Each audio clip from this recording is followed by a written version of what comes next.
Thank you so much for joining us for this week's edition of In Focus. A number of consequential rulings this week from the state Supreme Court and the U.S. Supreme Court. But we start here in Indiana with a major ruling on the state's near-total ban on abortion. Justices ruling that Indiana's near-total ban should be allowed to take effect while other challenges proceed. Our Melissa Crash joins us now with a closer look at this very big ruling that came from the court on Friday morning, Melissa. Yeah, Dan, it appears that Indiana's near-total ban on abortion will be allowed to proceed. The decision bringing a lot of reaction, including Attorney General Todd Rokita, who issued a statement. He said, quote, "The Indiana Supreme Court has just upheld the abortion laws passed by the Indiana General Assembly. We celebrate this day, one he said was long in coming, but morally justified in his view." Meantime, House Minority Leader Phil Giaquinta of Fort Wayne said, quote, "With the Republicans' near-total abortion ban now in effect, we will soon see the full scope of the devastation it will bring to Hoosier women and families." He said Democrats will continue to fight to reinstate a woman's right to own her own body. Once it does indeed take effect, the new law bans nearly all abortions except in cases of rape or incest, fatal fetal anomaly, and cases of serious risk to the mother's health. The state's previous abortion law allowed abortions up to 20 weeks. But of course, that changed when the U.S. Supreme Court overturned Roe v. Wade, and Indiana lawmakers enacted this new ban in a special session last year. Dan? Okay, Melissa, thank you so much. I'm joined now by Haley Boer with Women for Change Indiana and former Republican State Senator Jim Merritt. Haley, I want to start with you. Your reaction and your organization's reaction to this decision Friday from the Indiana Supreme Court.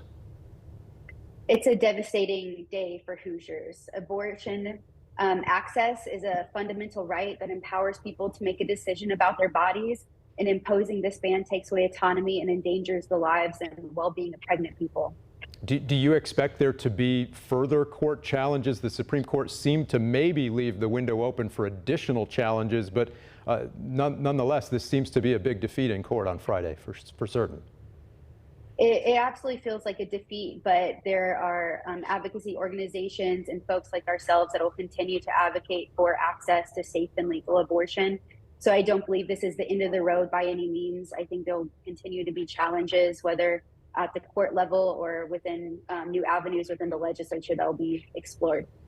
Getting another perspective on this here, I also want to turn to former Senator Merritt. You weren't in the legislature when this ban was enacted, but you used to serve there in the General Assembly. Your thoughts on this ruling from the state Supreme Court on Friday? Well, thank you, Dan, for having me on. The idea behind the case, obviously the case wasn't made by the folks that opposed the law. And it demonstrates that the legislature wrote a very good piece of legislation last year that Governor Holcomb signed into law. On the other side of it, with the aspects of the issue itself, people have to remember when the legislature passed this, they also passed tens of millions of dollars in use of monies, state money, that were pro-family, pro-adoption, because I believe if you're going to be pro-life, you've got to be pro-adoption. And I'm pleased with the way they handle this. And there will be other other opportunities to file lawsuits. I don't think they'll pass the Supreme Court.